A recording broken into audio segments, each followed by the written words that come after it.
wacha Mungu watakapopatwa na hasira au ghadhabu, wanajizuia, hawafanyi ya hovyo. Ukimkuta mtu kakasirika, anatoa tusi la mama, anamta mwezie punda, anatukana tusi la baba, anatukana watu wote, nyie wote ni mbwa, familia yenu imelaaniwa, sio mcha Mungu. Kashindwa kuzuia nini?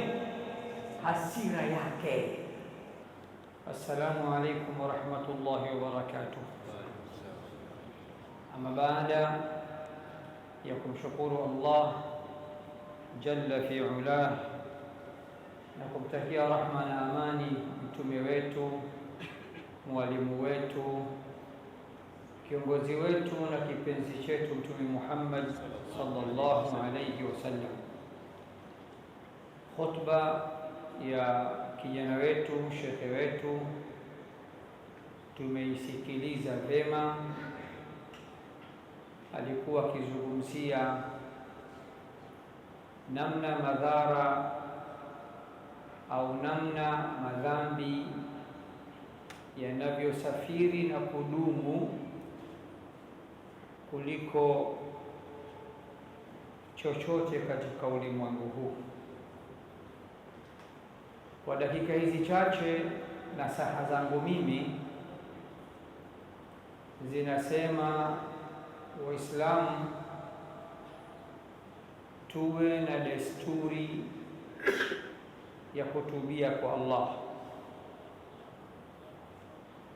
Namna Allah subhanahu wa ta'ala alivyotuumba sisi ni wakosaji siku zote. Sote tunaifahamu ile hadithi ya Mtume sallallahu alayhi wasallam iliyosema, kullu ibni adama khata'un wa khayrul khata'ina at-tawwabun, kila mwanadamu ni mwingi wa kukosa na mkosaji bora na wakosaji bora ni wale wanaotubia haraka kwa Allah.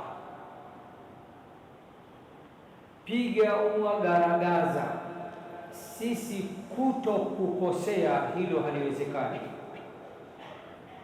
Maumbile yetu ni maumbile ya kukosa na kukosea. Pindi tunapoteleza, tukakosa, tukakosea, tujiwekee desturi ya kurejea na kurudi haraka kwa Mola wetu, muumba wetu na mlezi wetu kwa ujumla. Na hapa nataka niwashangaze kidogo. Je, mnafahamu ya kuwa Bwana Mtume sallallahu alayhi wasallam katika hadithi iliyo sahihi anatuambia ya kuwa lau nyinyi msingelikosea, basi Allah angelikuondoeni duniani na angeliwaleta wale watakaomkosea. Maajabu sio maajabu? Wale ambao watamkosea, lakini baada ya kukosea wanafanya nini? Wanarejea kwake haraka. Kwa hiyo hakuna mtakatifu hapa na hakuna mwenye isma aliyekingwa na makosa hapa. Tusidanganyane, kila mtu ana makosa yake, ana mapungufu yake na majanga yake. Na laiti Mola wetu asingelikuwa anatusitiri, tungelikimbiana jamani.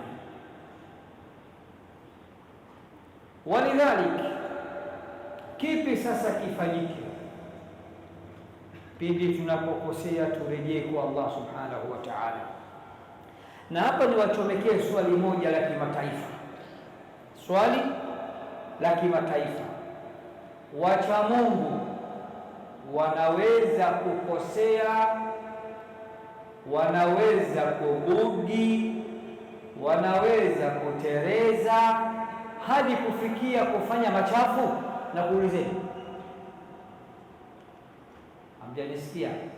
Je, wacha Mungu wanaweza kukosea, wanaweza kubugi, wanaweza kutereza hadi kufikia wacha Mungu na wao wakafanya machafu.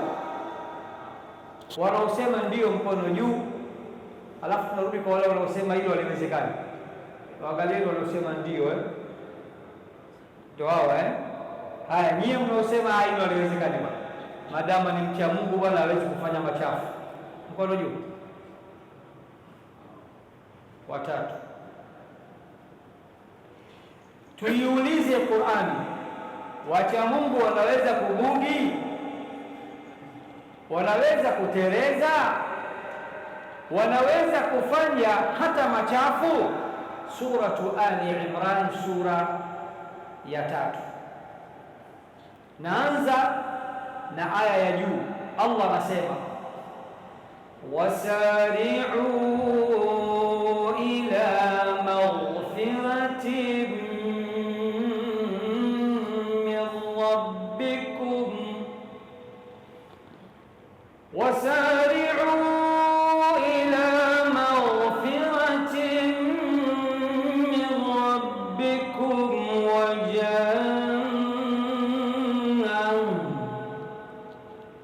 nendeni mbio katika kutafuta msamaha wa Mola wenu mlezi. La kwanza hilo. Na nendeni mbio katika kutafuta pepo. Aya hii inahimiza twende mbio kutafuta mambo mangapi? Mambo mangapi? La kwanza, msamaha wa Mola wetu mlezi. La pili, kutafuta pepo. Kisha Allah akaieleza hiyo pepo ukubwa wake, akasema wa jannatin 'arduha as-samawati wal ard, wa jannatin 'arduha as-samawati wal ard, na nendeni mbio mukaitafute pepo ambayo upana wake sawa na mbingu na ardhi. Angalieni ukubwa wa pepo, upana wake tu sawa na mbingu na ardhi. Pepo hiyo imeandaliwa kwa ajili ya nani? Ya Rabbi, uiddat lilmuttaqin. Pepo hiyo imeandaliwa kwa ajili ya, malizia, kwa ajili ya wacha Mungu. Wacha Mungu ni wapi ya Rabbi? Sikiliza sifa zao. Sifa ya kwanza, hisabu, alladhina yunfiquna fis sarrai wad-dharra. Sifa yao ya kwanza wacha Mungu ni wale ambao wanatoa mali zao pindi wanapokuwa na furaha au wanapokuwa na huzuni. Wanatoa mali zao katika kusapoti dini ya Allah na kufanya khairati mbalimbali pale wanapokuwa wapo kwenye mudi na pale ambapo hawapo kwenye mudi. Wanatoa mali zao pindi wanapokuwa wana furaha au pindi wanapokuwa wapo katika matatizo. Kwa hiyo sifa yao ya kwanza ni wale wanaotoa mali zao pindi wanapokuwa katika furaha au wanapokuwa katika huzuni. Sifa za wacha Mungu. Sifa inayofuata, walkadhimina alghayz. Sifa yao ya pili au ya tatu ni wale wenye kuzuia ghadhabu zao na hasira zao. Wacha Mungu wanaweza kukasirika, hawawezi kukasirika. Wanaweza kughadhibika, hawawezi kughadhibika. Wanaweza. Tofauti ya wacha Mungu na wasiokuwa wacha Mungu, wacha Mungu watakapopatwa na hasira au ghadhabu wanajizuia, hawafanyi ya hovyo. Ukimkuta mtu kakasirika, anatoa tusi la mama, anamta mwezie punda, anatukana tusi la baba, anatukana watu wote, nyie wote ni mbwa, familia yenu imelaaniwa, sio mcha Mungu. Kashindwa kuzuia nini? hasira yake. Sifa ya 4, walafina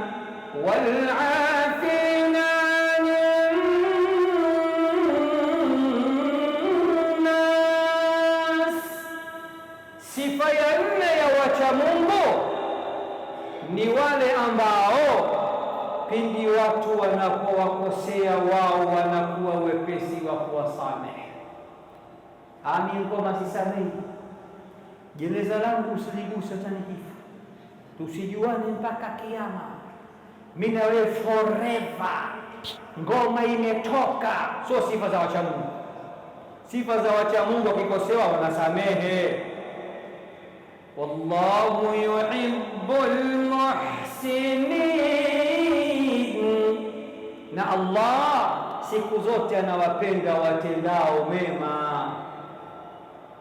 Sasa aya inayofuata inathibitisha kwamba wacha Mungu wanaweza kubugi, wanaweza kuteleza, wanaweza kufanya hata maovu na machafu. Qur'ani hiyo sio kastuka. Hiyo aya inayothibitisha kwamba wacha Mungu wanaweza kuteleza wakafanya hadi machafu inasemaje? walladhina idha fa'alu fahishatan aw dhalamu anfusahum dhakaru Allah, walladhina idha fa'alu fahishatan aw dhalamu anfusahum dhakaru Allah. Na wacha Mungu ni wapi? Ni wale ambao pindi watakapofanya machafu au wakadhulumu nafsi zao.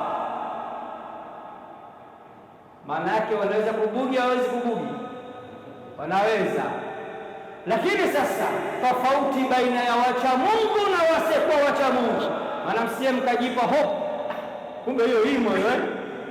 Tulia kwanza, usimalize furaha yako, utakutana na nondo. Allah kamaliza mambo yote hapa leo, akasema na miongoni mwa sifa za wacha Mungu na ni wale ambao pindi watakapoteleza wakafanya machafu au wakadhulumu nafsi zao, wanafanyaje? La kwanza lipokee hilo, dhakarullah,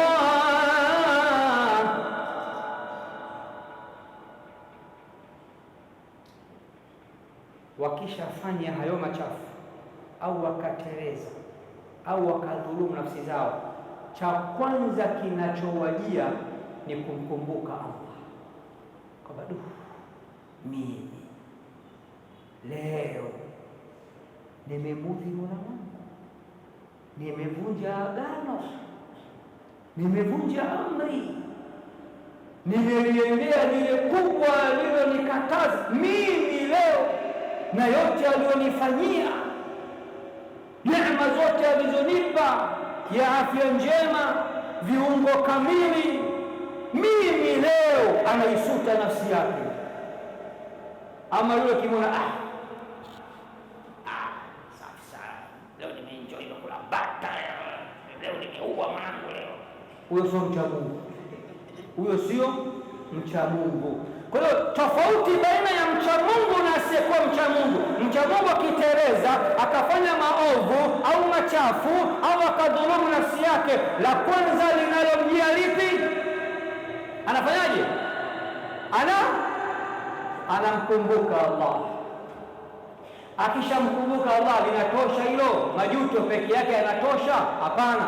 Sifa ya pili, jambo la pili atakalolifanya baada ya kubugi, baada ya kujutia na kukumbuka ukubwa wa Allah na ukubwa wa kosa na namna alivyomkosea Allah, la pili anakimbilia haraka kumtaka Allah msamaha.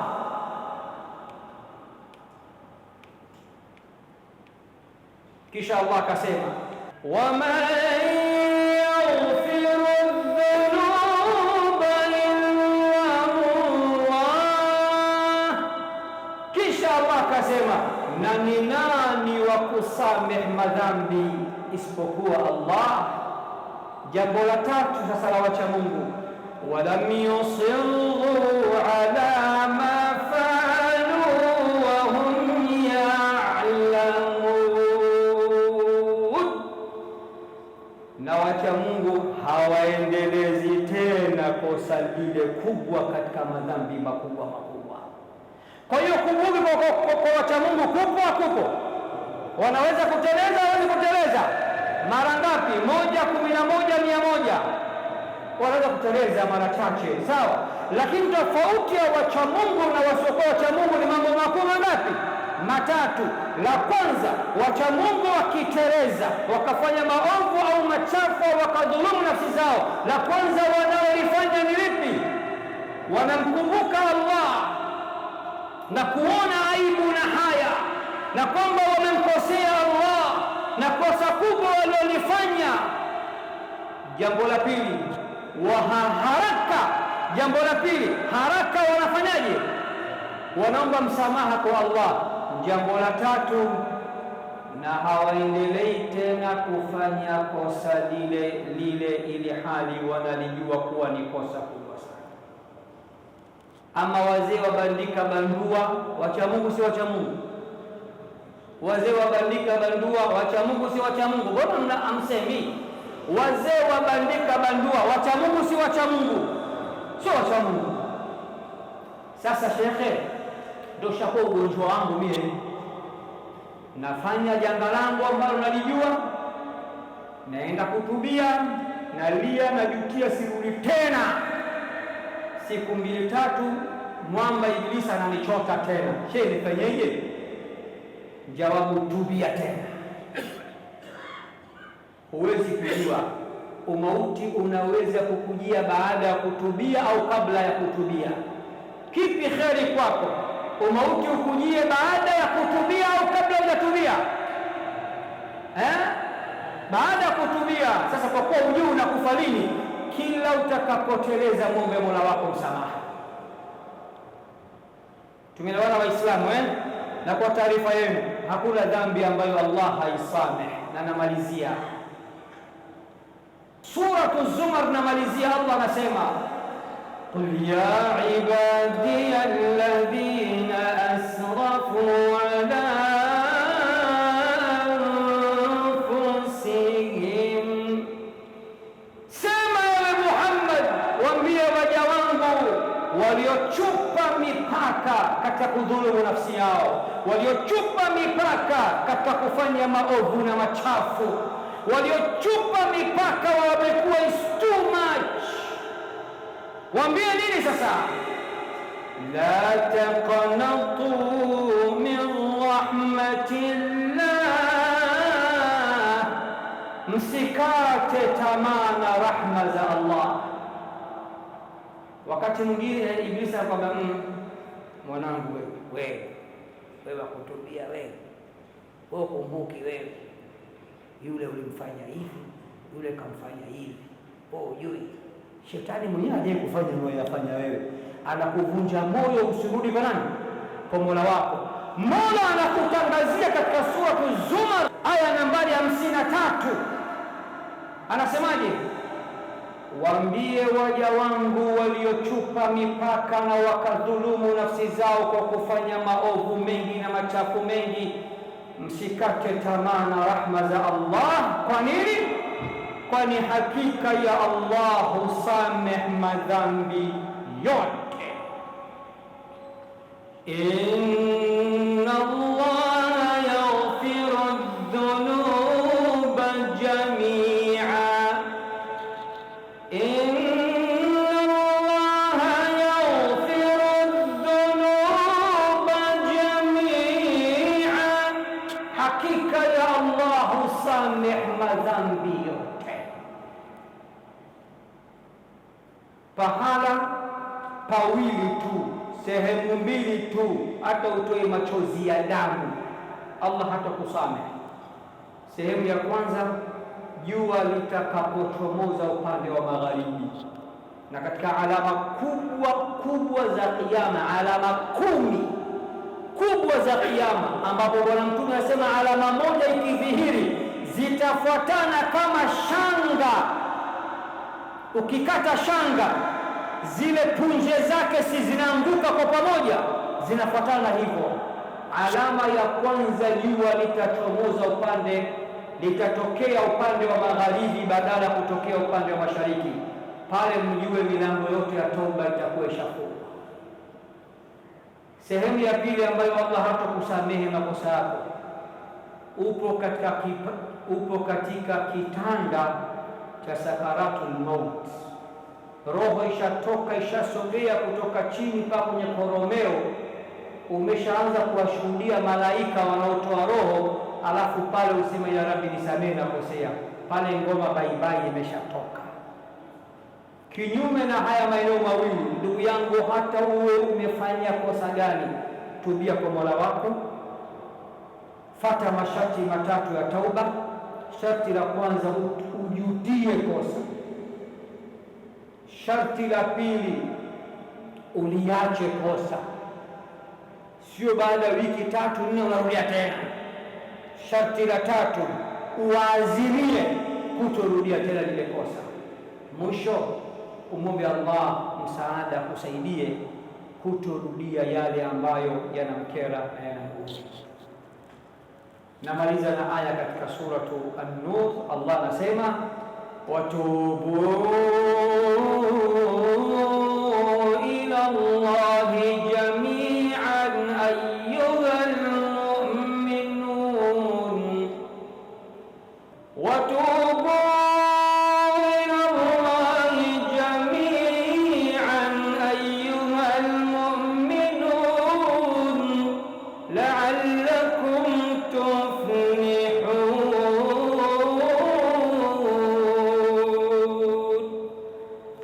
natubieni kwa Allah enyi mlioamini nyote, ili mpate kufaulu.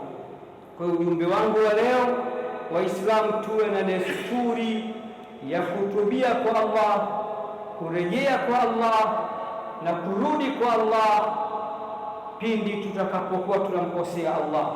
Na piga garagaza, maumbile yetu ni maumbile ya kuteleza na kufanya makosa. Ukitubia, ukiteleza haraka, rudi kwa Allah, muombe Allah msamaha, na usikate tamaa na rahma za Allah, kwani wanaokata tamaa na rahma za Allah siku zote sio Waislamu. Innahu la yayasu min rauhi llahi illa alqawmul kafirun, hakika si vinginevyo hawakati tamaa na rahma za Allah isipokuwa wale ambao ni makafiri. Huu ndio ujumbe wangu, na Mungu Allah tusamehe makosa yetu.